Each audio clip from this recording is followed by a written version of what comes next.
Iran பெஹ்ரைனில் இருக்கின்ற அமெரிக்காவோட இராணுவ தளங்கள் மீது தாக்குதலை நடத்தினால் நாங்கள் அதனை வேடிக்கை பார்த்து கொண்டு சைலன்ஸா இருக்க மாட்டோம் என்று இப்ப பெஹ்ரைன் தரப்புலேருந்து ஈரானுக்கு எதிரான கடுமையான ஒரு மிரட்டலை கொடுத்திருக்காங்க. ஆனா உண்மையாகவே பெஹ்ரைனால என்ன செய்ய முடியும்? ஒரு சின்ன தீவு நாடு தன்னோட பாதுகாப்புக்காண்டி மொத்தமா அமெரிக்காவை நம்பி இருக்கின்ற ஒரு நாடு ஈரானை எதிர்த்து நிற்க முடியுமா? இன்னைக்கு வீடியோவில் பெஹ்ரைன் செய்ய போற இந்த தப்பு அவங்களுக்கு எவ்வளவு பெரிய ஒரு ஆபத்தாக அமைய போகுது.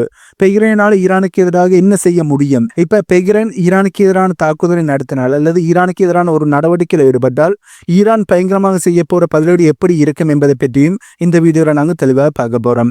வீடியோக்குள்ள போறதுக்கு முன்னே நம்ம சேனலை சப்ஸ்கிரைப் பண்ணி பக்கத்துக்கு பெல் ஐக்கானை கிளிக் பண்ணி வைங்க. அப்பதான் நான் போடக்கூடிய வீடியோஸை நீங்க உடனுக்குடன் பார்க்க முடியும். வாங்க போய் வீடியோக்குள்ள போகலாம். பெஹ்ரைனோட மிலிட்டரி எடுத்து பார்த்தோம் என்றால் பெஹ்ரைன் கிட்ட சில அமெரிக்காவோட மிசைல்களும் பேட்ரியோட ஏர்டிஃபென்ஸ் சிஸ்டங்களும் சில போர் விமானங்களும் தான் இருக்கு.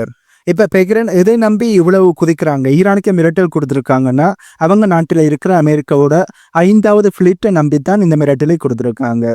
பெஹ்ரைனால என்ன செய்ய முடியும்? ஈரான்கிட்ட இருந்து வருகின்ற அந்த ஹைப்பர்சோனிக் மிசைல்களை பெஹ்ரைனால தடுத்து நிறுத்த முடியுமா? கண்டிப்பா முடியாது. ஈரான் அனுப்புகின்ற பாலிஸ்டிக் மிசைல்களை தடுத்து நிறுத்துவதற்கான ஏர் டிஃபென்ஸ் சிஸ்டங்கள் பெஹ்ரைனில் இருக்கலாம். ஆனால் ஈரானோட ஹைப்பர்சோனிக் மிசைல்களை தடுத்து நிறுத்துற அளவு டெக்னாலஜி பெஹ்ரைன்கிட்ட இல்லை என்பதுதான் கசப்பான உண்மை. பெஹ்ரைனோட மப்பை எடுத்து பார்த்தோம் என்றால், அதாவது வரைபடத்தை எடுத்து பார்த்தோம் என்றால், ஈரான் ஒரு பக்கம் பிரமாண்டமாக நிற்கிறாங்க. அதுக்கு முன்னாடி பெஹ்ரைன் ஒரு சின்ன புள்ளி மாதிரி தான் தெரியுது.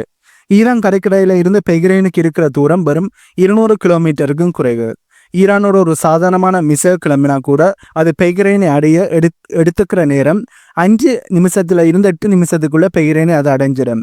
அமெரிக்கா தன் ரேடாரில் பார்த்து பதடி கொடுக்க தயாராகிறதுக்குள்ளேயே பெஹ்ரைனோட முக்கியமான இடங்களை முழுமையாக ஈரான் தரைமட்டம் ஆக்கிடுவார்கள்.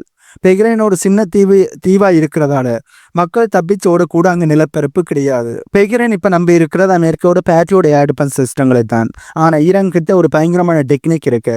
அதுதான் சாச்சுரேஷன் அட்டாக். அதாவது ஒரே நேரத்தில் 500 ட்ரோன்கள் 200 மிசைல்களை ஈரான் தரப்புலேருந்து ஏவுவாங்க. பெஹ்ரைன் வச்சிருக்கிற ஏர் டிஃபென்ஸ் சிஸ்டத்தால ஒரு 20-30 மிசைல்களை மட்டும் சுட்டு வீழ்த்த முடியும்.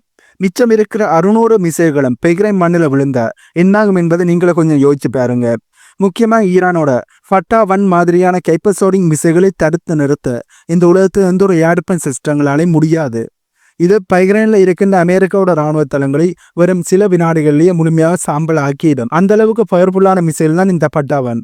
இந்த மிசைல்களை ஒரு 10 அனுப்பினாலே பெஹ்ரைனை முழுமையாக தரைமட்டம் ஆகிடும். அடுத்ததா பெஹ்ரைனோட முதுகெலும்பு இருக்கிற பொருளாதாரத்துக்கு ஈரான் தரப்புலேருந்து ஆப்பு வைக்க ஆரம்பிப்பார்கள். போராண்ட ஒன்று ஆரம்பிச்சா ஈரான் முதல்ல செய்கிறது பெஹ்ரைனோட எண்ணெய் சுத்திகரிப்பு நிலையங்களையும் துறைமுகங்களையும் முடக்கிறது தான். பெஹ்ரைனோட வருமானமே இந்த கடல் வழி வர்த்தகத்தில் நம்பித்தான் இருக்கு. ஈரான் ஸ்ட்ரைட் ஆஃப் காமர்ஸை மூடினாலே போதும். பெஹ்ரைனுக்கு ஒரு சொட்டு எண்ணெய் கூட வெளியே போகாது, உள்ளேயும் வராது.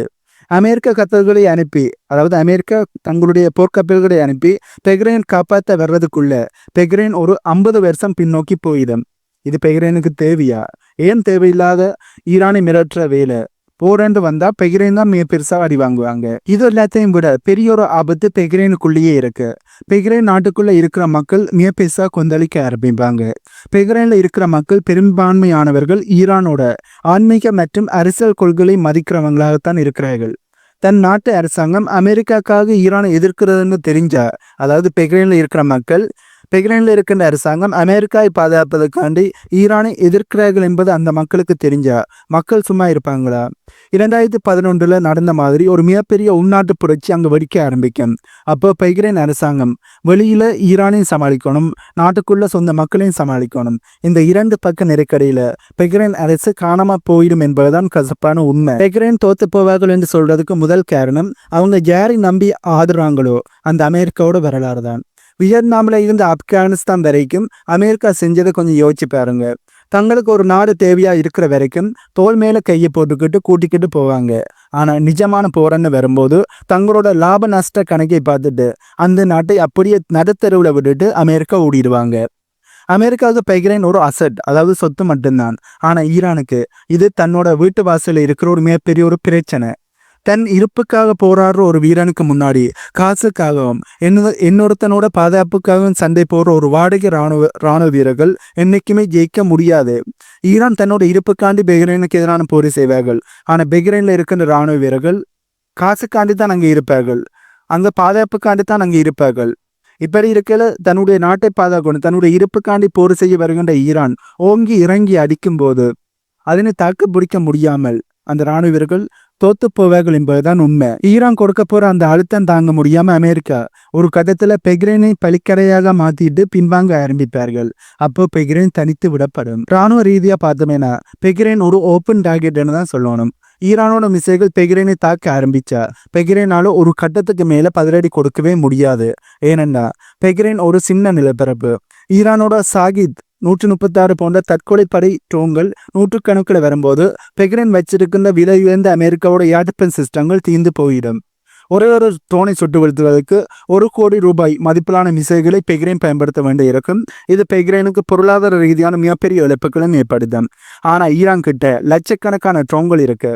கடைசியில பெக்ரைனோட ஏர் டிஃபென்ஸ் சிஸ்டம் காலியாகி அந்த நிமிஷம் ஈரானோட பிரமாண்டமான மிசைல்கள் பெக்ரைனோட இராணுவ கட்டுப்பாட்டு அறைகள், இராணுவ தளங்கள் இதனைத்தையுமே துவம்சம் பண்ணி சுடுகாடா மாற்றிடும். ஆகவே தொழில்நுட்பம் மட்டும் போதாது, குவான்டிட்டி அதாவது அளவு எண்ணிக்கையும் ரொம்பவே முக்கியம். அங்குதான் ஈரான் ஜெயிக்க போகிறார்கள். ஏனென்றா ஈரானிட்ட ட்ரோன்கள் எக்கச்சக்கமாக அளவுல எண்ணில் அடங்காத ட்ரோன்களை ஈரான் வச்சிருக்காங்க, எண்ணில் அடங்காத மிசைல்களை வச்சிருக்காங்க. ஒரு குறிப்பிட்ட அளவு மிசைல்களை லான்ச் பண்ணினாலே பெக்ரைனோட கதை முடிஞ்சிடும். ஏனென்றா ஏர் டிஃபென்ஸ் சிஸ்டங்களால எந்தளவு எண்ணிக்கையிலான ட்ரோன்களையும் மிசைல்களையும் சுட்டு வீழ்த்த முடியும். ஒரு 100 மிசைல் வருதென்றால் 100ஐயும் சுட்டு வீழ்த்திட்டு வைப்போம். அடுத்த கட்டமாக ஈரான் 200 மிசைல்களை லான்ச் பண்ணுவார்கள், 300 ட்ரோன்களை லான்ச் பண்ணுவார்கள். அப்படி அதிக எண்ணிக்கையில ஈரானால ட்ரோன்களையும் மிசைல்களையும் தொடர்ந்து லான்ச் பண்ண முடியும்.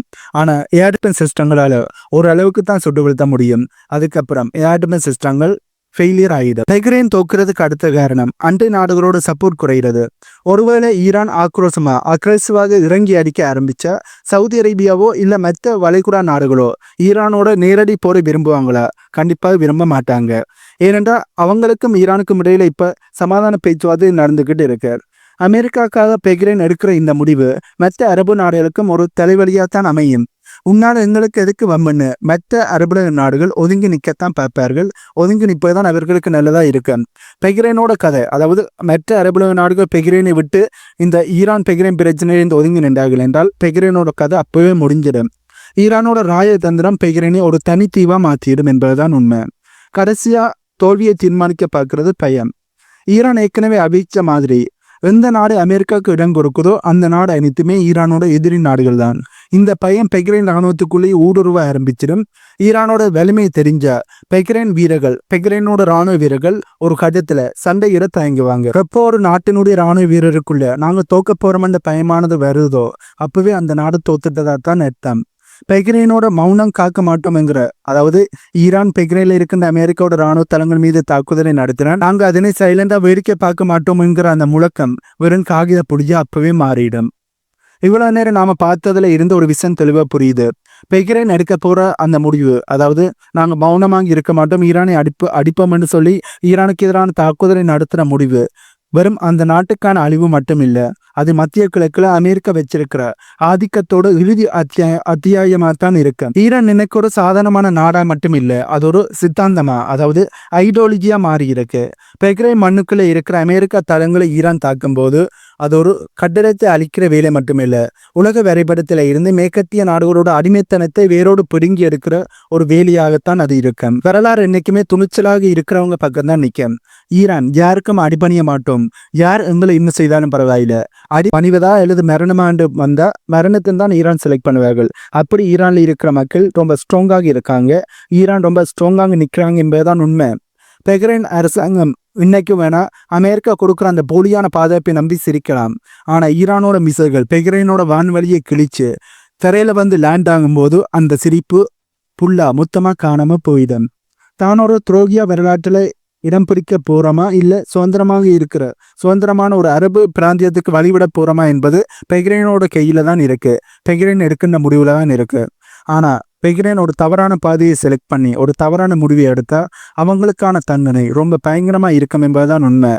இப்ப ஈரானுக்கு எதிராக பெக்ரைன் ஒரு சின்ன நடவடிக்கையில ஒரு சின்ன மிசைலை லான்ச் பண்ணினா கூட, ஒரு சின்ன ட்ரோனை லான்ச் பண்ணினா கூட பெக்ரைன் என்ற ஒரு நாடு வரைபடத்துல இருந்ததே அடையாளம் தெரியாமல் ஈரான் முழுமையாக அடித்திடுவார்கள் என்பதுதான் உண்மை. ஒரு சின்ன நாடு, அதுவும் ஈரானோட இல்லையில இருக்கின்ற நாடு, ஈரான் நினைச்சா ஓங்கி ஒரு அடி அடிச்சாலே போதும், சோழ முடிஞ்சிடும். அப்படி இருக்கின்ற பெக்ரைன் என்ற ஒரு சின்ன நாடு ஈரானிய எதிர்த்து குரல் கொடுக்கிறார்கள் என்றால் என்ன ஒரு தைரியம்? இந்த தைரியத்தை கொடுத்தது அமெரிக்கா தான். ஆனா அமெரிக்கா எங்கேயோ இருக்கு, பெஹ்ரைன் எங்கேயோ இருக்கு. பெஹ்ரைனுக்கு அருகில் தான் ஈரான் இருக்கு. எங்கேயோ இருக்கிற அமெரிக்காவை நம்பி பக்கத்தில் இருக்கிற ஈரானுக்கு மிரட்டலை கொடுக்கறது நல்லதா தோணல. கண்டிப்பா பெஹ்ரைன் இவர்கள் கொடுத்த இந்த வார்னிங்குக்கான விளைவுகளை அனுபவிப்பார்கள் என்பதுதான் உண்மை. இது வெறும் பெஹ்ரைனுக்கான செய்தி மட்டுமில்ல, அமெரிக்காவை நம்பி ஆட்டம் போடுற எல்லா பப்பத் அரசாங்கத்துக்கும் ஈரான் கொடுக்கின்ற எச்சரிக்கை. ஒரு காலத்துல யூகே, அதாவது பிரிட்டிஷ்காரங்க போன மாதிரி இப்ப அமெரிக்கா மோடுற காலம் வந்துடுச்சு என்றுதான் ஈரான் தரப்புலேருந்து சொல்றாங்க. ஈரானோட அயன் ஃபீஸ், அதாவது இரும்பு கரம் தயாரா இருக்கு. பெஹ்ரைன் மௌனம் காக்கலன்னா அவங்களை மௌனமாக்குற சக்தி ஈரான் கிட்ட இருக்கு என்பதுதான் உண்மை. கடைசியா உங்கள்கிட்ட ஒன்று மட்டும் தான் கேட்க நினைக்கிறேன். அநீதிக்கும் நீதிக்கும் இடையில நடக்க போற இந்த போர்ல யாரோட பக்கம் வெற்றி இருக்குமென்னு நீங்க நினைக்கிறீங்க? பெஹ்ரைன் அமெரிக்காவுக்காக தன்னைத்தானே தற்கொலை பண்ணிக்குமா? ஈரானோட வலிமையை புரிஞ்சு கொண்டு ஈரானுக்கு முன்னாடி மண்டி இடுவார்களா? உங்களோட கருத்துல கீழே கொமெண்ட்ல சொல்லுங்க. ஆனா பெஹ்ரைன் எடுக்கிற ஒரு சின்ன தப்பு, பெஹ்ரைன் மட்டுமில்ல, அரபுலக நாடுகள் ஈரானை எதிர்க்கணுமென்று எடுக்கிற முடிவுகள் அவர்களுக்கு பேக்ஃபயரா மாறக்கூடிய வாய்ப்புகள் தான் ரொம்ப அதிகமாக இருக்கு. ஆகவே இந்த வீடியோவில் நான் சொன்ன தகவல்கள் உங்களுக்கு புதிதாக இருந்திருக்குமென்னு நம்புகிறேன். இந்த தகவல்கள் உங்களுக்கு புதிதாக இருந்தால் இந்த வீடியோக்கு லைக் பண்ணி நம்ம சேனலை சப்ஸ்கிரைப் பண்ணி பக்கத்துக்கு பெல் ஐக்கானை கிளிக் பண்ணி வைங்க. அப்போதான் நான் போடக்கூடிய வீடியோஸை நீங்கள் உடனுக்குடன் பார்க்க முடியும். இன்னும் ஒரு புதிதான தகவல்கள் உள்ளடங்கிய புதிய வீடியோவில் உங்களை மீட் பண்ணுறேன்.